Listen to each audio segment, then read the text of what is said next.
switch over, but let's concentrate on the second half of the City Middlesbrough game. The first half was all City. They maybe felt as though they should have had a penalty just before the half-time whistle, and what situation that was. And it was Middlesbrough who took advantage, and Patrick Bamford scoring the goal, Benoit. Yes, of course, but again, you know, a huge mistake from Fernando. He wanted to give the ball back to the goalkeeper. The goalkeeper a bit too shy. I think the goalkeeper has already come much stronger than that. And Fernando, he has a lot of time to just give the ball away. I don't know what he's doing, because he can see clearly that Brentford is going to slide next to him, and just give the ball away. You don't have to slide. You're not necessarily to slide in. But Brentford, very clever, sliding and scoring the goal. And it wasn't as if Middlesbrough scored a goal and then sat back and defended. This is Adamo with a one-on-one. John, should he have done better there with Caballero? I think he did the hard part, Richard. I think the first touch was difficult to really gather and get into his stride. Wonderful first touch on the skip. And he just had to lift it. He had to be a little bit more confident lifting it over Caballero, who was poor in this game. The game was so open at this stage, wasn't it? But that's Lee Tomlin. And that's Premier League quality, isn't it, Benoit?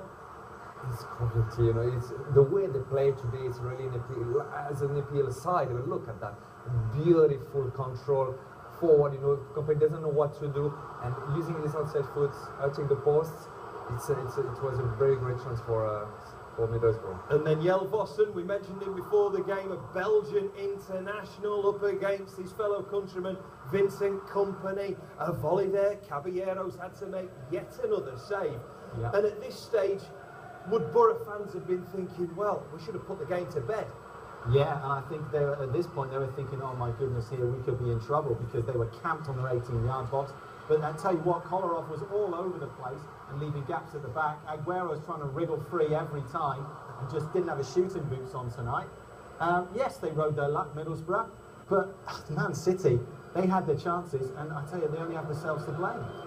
Yeah, one of very few chances actually in the second half for Manchester City, almost as if they'd run out of gas. Maybe that trip to Dubai, that game against Hamburg in midweek, wasn't the best preparation for this. Frank Lampard came on as a substitute, and you thought, cometh the hour, cometh the man, Benoit, but not quite.